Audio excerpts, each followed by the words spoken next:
بسم اللہ الرحمن الرحیم۔ یہ والذین استجابوا لربہم، اور وہ لوگ کہ جنہوں نے اپنے رب کی پکار پر لبیک کہا۔ وہ پکار کون سی ہے؟ اس سورہ مبارکہ میں اب تک صرف ایک فعل امر آیا ہے جمع کے صیغے میں، ان اقیموا الدین، اور ایک فعل نہیں آیا ہے جمع کے صیغے میں ولا تتفرقوا فیہ۔ پوری صورت میں اب تک نوٹ کر لیجئے گا جا کر۔ تو یہ پکار اللہ کی کون سی ہے؟ اقیموا الدین ولا تتفرقوا فیہ۔ اسی کے لیے کہا تھا حضور سے فلذالک فدعوا، اسی کی دعوت دیتے رہیے۔ آپ کی دعوت اقامت دین کی دعوت ہو، یا آپ کی کسی جزوی شے کے اوپر آپ جو ہے وہ ہیمر نہ کر رہے ہو، کسی جزوی سی شے کو آپ نے ہدف نہ بنا لیا ہو، اصل ہدف اقامت دین۔ فلذالک فدعوا واستقم کما امرت ولا تتبع اهواءهم۔ اب یہاں فرمایا والذین استجابوا لربہم، جنہوں نے اپنے رب کی پکار پر لبیک کہا، واقاموا الصلاۃ، اور نماز قائم کی، اور وامرهم شورى بینہم، چونکہ اب اجتماعی زندگی ہے، جماعتی زندگی ہے، اس میں مشاورت کا نظام ہونا چاہیے کہ وہ جو فیصلے کریں، جو قدم اٹھائیں، وہ باہمی مشاورت سے ہوں۔ یہ بھی روح جب تک کہ اس اجتماعیت کے اندر نہیں ہوگی باہمی مشاورت کی، اور یہ کہ کوئی ایک شخص سمجھے کہ بس ہر معاملے کے اندر مجھے اپنی مرضی چلانی ہے، تو ظاہر بات ہے کہ پھر وہ کام آگے نہیں چلے گا۔ ہم پڑھ آئے ہیں کہ حضور سے یہاں تک کہا گیا ہے کہ یہ جن صحابہ سے خطا ہوئی ہے، غلطی ہو گئی ہے، ان کو بھی آپ وشاورہم فی الامر فاعف عنہم واستغفر لہم وشاورہم فی الامر، حالانکہ ان سے خطا ہوئی ہے، غلطی ہوئی ہے، لیکن پھر بھی آپ انہیں اپنے مشوروں میں شامل رکھیے، اس لیے کہ اس سے دلجوئی ہوتی ہے، ساتھیوں کے اندر میوچول کانسیپٹ ڈیولپ ہوتا ہے، ایک کانفیڈنس ڈیولپ ہوتا ہے، اور وہ سمجھتے ہیں کہ ہماری بھی بات سنی جاتی ہے۔ اور حضور نے بسا اوقات اپنی رائے کو پیچھے رکھ کر اپنے ساتھیوں کی رائے کے مطابق فیصلہ کیا۔ غزوہ احد میں یہی ہوا ہے، غزوہ بدر میں یہی ہوا ہے کہ جہاں پر آپ نے کیمپ لگانے کا فیصلہ کیا تھا، جب بعض صحابہ نے آ کر کہا کہ ہمیں اگر اجازت ہو ہم اپنی رائے دیں، اور جب انہوں نے کہا کہ ہمارے خیال میں وہ جگہ بہتر ہے، آپ نے کہا ٹھیک ہے یہاں سے کیمپ اکھاڑو، وہاں لگا دو۔ وَأَمْرُهُمْ شُورَى بَيْنَهُمْ وَمِمَّا رَزَقْنَاهُمْ يُنْفِقُونَ۔ ایک اور شے جو لازم ہے اقامت دین کی جد و جہد میں، جہاں وقت لگے گا، جہاں آپ کی توانائی صرف ہوگی، اس میں پیسہ بھی لازم درکار ہے۔ وہ دعوت دین کا کام ہو، اقامت دین کی جد و جہد ہو۔ وَمِمَّا رَزَقْنَاهُمْ يُنْفِقُونَ، یہ انفاق کا مضمون آ گیا، اور جو کچھ کہ ہم نے انہیں دیا ہے اس میں سے وہ انفاق کرتے ہیں۔ وَالَّذِينَ إِذَا أَصَابَهُمُ الْبَغْيُ هُمْ يَنْتَصِرُونَ، یہ وہ چیز ہے جس کے لیے میں نے نوٹ کرایا تھا کہ ایک ہے دعوت دین کا مرحلہ، اس دعوت کے مرحلے میں تو صورت وہ بتائی گئی کہ ادفع باللتی ہی احسن، اگر کوئی تمہیں گالی دے تم دعا دو، کوئی تمہیں پتھر مارے تم پھول پیش کرو۔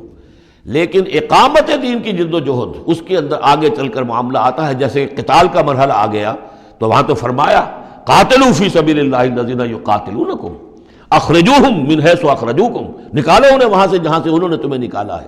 یہاں آ کر معاملہ کیا ہے؟ والذین اذا اصابہم البغی ہم ینتصرون، اور وہ لوگ کہ جن پر اگر کوئی زیادتی کی جاتی ہے تو وہ بدلہ لیتے ہیں۔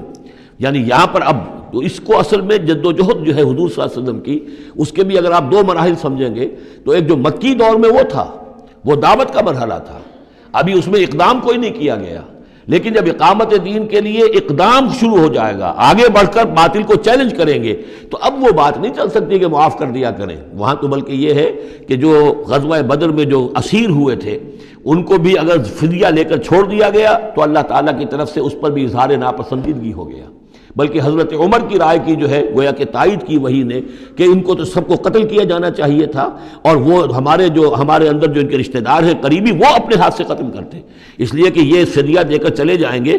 ظاہر بات ہے کہ اگلے سال وہی لوگ اکثر و بیشتر آ گئے کہ نہیں آ گئے، وہ چڑھائی کر کے آ گئے احد کے اندر، تو اس لیے وہاں پر آ کر جب اقامت دین کا مرحلہ جو ہے اقدام کے مرحلے میں وہ جد و جہد آتی ہے تو اس میں ہے والذین اذا اصابہم البغی ہم ینتصرون۔ یہ گویا کہ ان دونوں مراحل کا آپس کا فرق اور تفاوت ہے۔ وجزاء سیئۃ سیئۃ مثلھا، آپ دیکھیے کس قدر اس میں بظاہر کنٹراسٹ ہے۔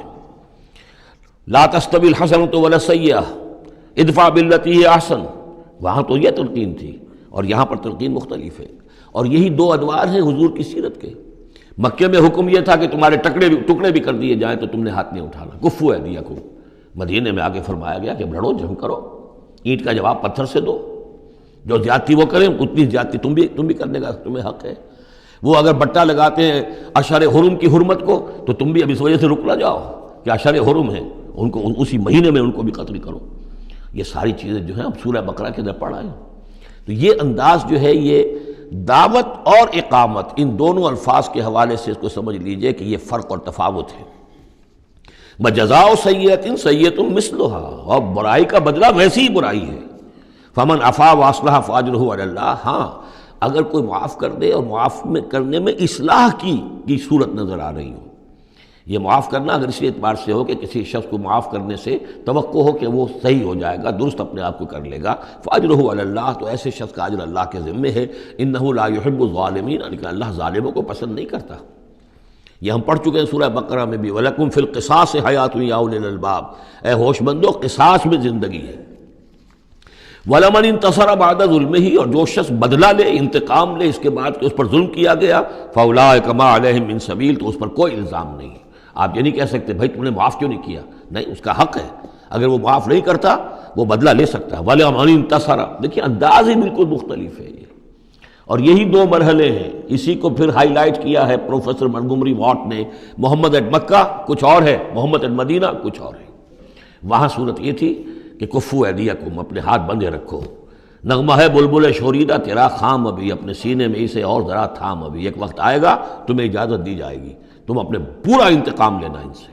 جیسا کہ میں نے عرض کیا، جس طرح پھر حضرت بلال نے قتل کیا ہے اپنے اس آقا کو، سابق آقا کو، امیہ ابن خلف کو، وہ ان کو اس کا حق تھا۔ وَلَمَنِ انتَصَرَ بَعْدَ ظُلْمِهِ، یہ بالکل اسی طرح کی بات آ گئی جیسے کہ چھٹے پارے کی پہلی آیت تھی، لا يحب اللہ الجہر بالسوء الا من ظلم، اللہ کو کوئی بری بات زبان سے نکالنا بلند آواز سے پسند نہیں ہے، لیکن وہ شخص جس پر ظلم کیا گیا مظلوم ہے وہ اس سے مستثنیٰ رہے گا۔ وَلَمَنِ انتَصَرَ بَعْدَ ظُلْمِهِ، جو بدلہ لیتا ہے، انتقام لیتا ہے جبکہ اس کے اوپر ظلم کیا گیا، فَأُولَٰئِكَ مَا عَلَيْهِم مِّن سَبِيلٍ، اس پر کوئی ملامت نہیں ہے، کوئی الزام نہیں۔ إِنَّمَا السَّبِيلُ عَلَى الَّذِينَ يَظْلِمُونَ النَّاسَ، اصل میں تو الزام ان پر ہے کہ جو لوگوں پر ظلم کرتے ہیں، ان کے حقوق تلف کرتے ہیں، انہیں ایکسپلائٹ کرتے ہیں۔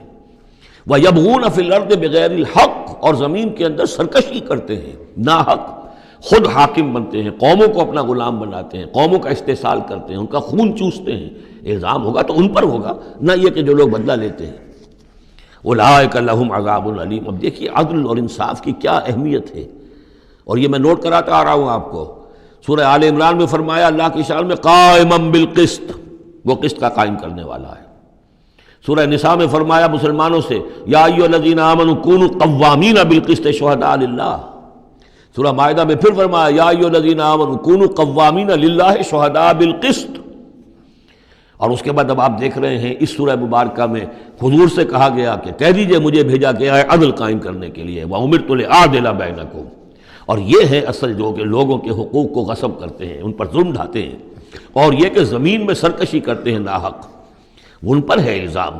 وَلَمَنْ صَبَرَ أُولَٰئِكَ لَهُمْ عَذَابٌ عَلِيمٌ، یہ وہ لوگ ہیں جن کے لیے عذاب علیم ہے۔